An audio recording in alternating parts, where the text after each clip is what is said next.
I promise you, they don't. And any evidence they come up with, they make it up. They're gonna create evidence. It's all lies. Don't believe it.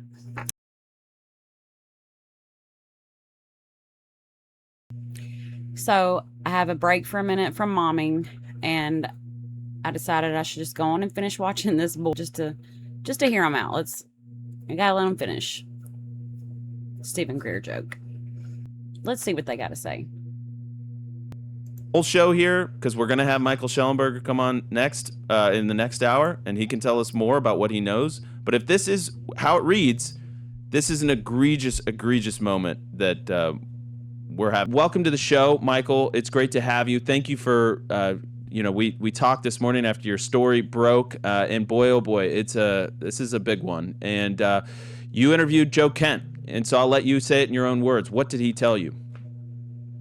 Hey, thanks for having me on, Andrew, inviting me on. I think it's pretty big news. Joe Kent, of course, the former director of the National Counterterrorism Center, has been saying for the last week that he thinks that he doesn't buy the lone shooter theory of the assassination of Charlie Kirk. He suspects there's a foreign nexus, was the words he used, involved in that assassination. He said that the FBI prevented him from investigating it, and that he viewed that as suspicious. And if there was nothing there, he told me, then why did they prevent him from investigating it? I asked him if he was aware before he went public last week that Tyler Robinson, the suspected assassin of Charlie Kirk, that his defense attorneys might actually call Kent to the witness stand to argue that that Robinson could not be convicted because the prosecutors had not given them all the information they had available to them. That's something known as the Brady Rule, named after a Supreme Court decision, I believe, in the 1960s. But nonetheless, most people are familiar with it from television, which is that the prosecutors can't deny, the federal government can't deny, the government can't deny the defense any information. And Kent is saying that there is information, and that the investigation itself was inadequate. And that, I spoke to a constitutional legal scholar yesterday who said, it would be a no-brainer for the defense attorneys now for Robinson to use Kent's statements as a way to, gain an advantage or potentially a hung jury or a mistrial or something of that nature. So it's pretty serious for people that are interested in seeing justice served with the assassination of Charlie Kirk. Listen, Michael, I know that you have to be sort of dispassionate. You're a reporter. But to me, this feels like a giant red line. This feels like galaxy brain run amok. Did you get a chance to ask him just straight up, just because he didn't get let into the investigation doesn't mean it wasn't investigated? Like, what? What is Andrew saying? Like, he would be the person to be investigating this. I mean, he's somebody that would be behind all this, and clearly the only one that was inquiring about it. Like, who are we? This is y'all's friend. This was like supposedly your best friend / boss. Like, what is going on? Do they not realize how they act? Like, what is going on here?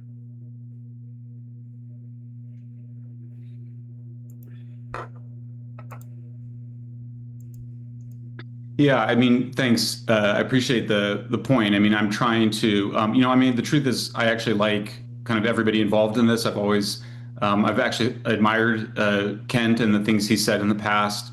I also care a lot about the transgender issue. We reported it exclusively on leaked files. You've been amazing on this issue, Michael. Just to underscore your point, you have been one of the lead voices exposing some of the craziness and the zaniness behind the transgender radical trans ideology. So I just wanted to give you some bona fides there. Thank you. Yeah, obviously it's a big issue, was started by Mossad. Many Americans felt that they didn't need to pay attention to the issue at all, but now we've seen trans-identified people engaged in shootings. Obviously, or maybe not obviously, probably obviously to your audience, it was the last thing that Charlie Kirk was talking about before he was assassinated. It appears as though the evidence that Tyler Robinson committed that assassination is pretty overwhelming, and Y'all notice how they're just throwing that in there? Oh, that was that. No, that has nothing to do with this. Stop trying to make it a thing. It's not a thing. And to be fair to Joe Kent, he didn't dispute that. What he's raising here is that there may be some broader conspiracy, and there's not a lot of evidence for that. And but nonetheless, because Kent is such an important voice, he could easily be used by the defense attorneys. I did directly ask him repeatedly that, given that his agency is an intelligence gathering, and really an intelligence synthesizing and coordinating agency, as part of the broader coordinating intelligence mission of the Office of the Director of National Intelligence, he didn't have the authorities to do a law enforcement investigation. It was FBI investigation. And, didn't he sort of need to trust that his colleagues at the FBI and elsewhere, and also with the Utah police, law enforcement, at some point, you can pass along a tip or an idea, but don't you at some point have to sort of trust, unless you have other evidence? And I asked him if he had other evidence, of some sort of corruption or conspiracy, and he said he didn't. So it kind of raises the question of, what is this sort of based on? Because I think it's worth pointing out to people that the restrictions on Kent's authority to investigate the Kirk murder are not arbitrary. It's not something that Director Kash Patel, whatever you think of him, sort of invented as a way to stymie a proper investigation. I told y'all he's a liar. Those restrictions on investigative power are what protect us as citizens. It's written into our Constitution. It's part of our Lockean system of government. And I think we saw the intelligence community abuse those powers to create the Russiagate hoax. Please get over yourself. So, and it's not just that. I mean, we can go through, that wasn't the first time the intelligence community had abused its powers. But when you go through, the restrictions on Kent, that I think for people that maybe haven't thought about it a lot, or haven't, that aren't familiar with the intricacies of why these laws exist, I think it's important context. Like, these laws are not there to prevent a thorough investigation or to cover up things, and it certainly wasn't a subjective determination by the FBI director. It's written into laws, and those laws are there, first and foremost to protect us, obviously, but obviously part of the process of protecting innocent civilians is also to make sure that you get the guilty party and you don't go off and engage in activities that would potentially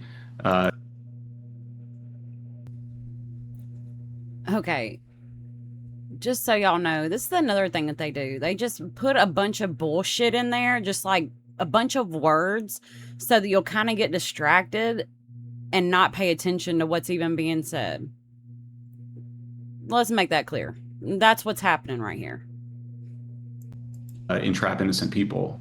So, two questions for you, Michael. So, first of all, I just want to really harp on this point. Did he present a single example of evidence against Tyler Robinson that he believes may have been flawed or mistaken on one end? And on the other end, did he give you a single concrete example of evidence in the case that he believes specifically that went uninvestigated by the FBI or by any other law enforcement?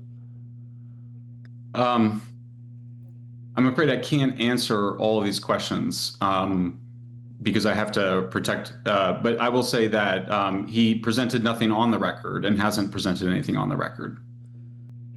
Okay. So I want to, I would love to follow up on that, but I have a feeling that there's nothing you could say. Yeah. I mean, here's the problem though. So he's now essentially said that he's willing to go testify ostensibly on behalf of the defense, on Tyler Robinson's defense. I've heard him say in other interviews that, he said, I'm sure there's a slam dunk case against Tyler Robinson. I'm not saying it wasn't him, but now it seems like almost he's moved on from that point. Did you ascertain his internal sense of the guilt of Tyler Robinson or not? Well, this is let's get into this part, because this is extremely important and important to understand. And I posted all of the on the record portions of our interview. I posted, and also was very careful to make sure that the stuff that was posted was on the record after the fact. Confirmed it with Kent earlier today before publishing. So everything that's in that recording, it's over 30 minutes. I think he also said that he thought that there was a strong case against Robinson, and I don't think he's changed that view. I'm not. Well, I should put it this way: I don't think anybody in the media had yet asked him directly and kind of consistently if he was aware that his allegations could be used by Robinson's defense team to argue that Robinson was potentially a victim of a wider conspiracy. And Ken said that he was aware of that before going public. The Brady rule is not an obscure rule. I mean, everybody knows that the defense attorneys are going to need to know everything that went into some investigation, any government investigation. That's a really important civil liberties protection. And similarly, it's a protection. It's a protection of the innocent. It's a strong protection of defendants that people may be very convinced are already guilty, but it's also okay. Okay, I can't take it anymore. All they're doing is lying. Everything they're saying is lying. If you still believe Turning Point and you've watched this, they're lying. I'm sorry. Like, I cannot. Everything that comes out of their mouth's a lie. Like, I promise you. Watch. May's going to come, or whenever we're supposed to find out all this other evidence, and something else is going to happen. And to where they can't release it, or there's going to be some bullshit, because I promise you, they don't. And any evidence they come up with, they make it up. They're going to create evidence. It's all lies. Don't believe it.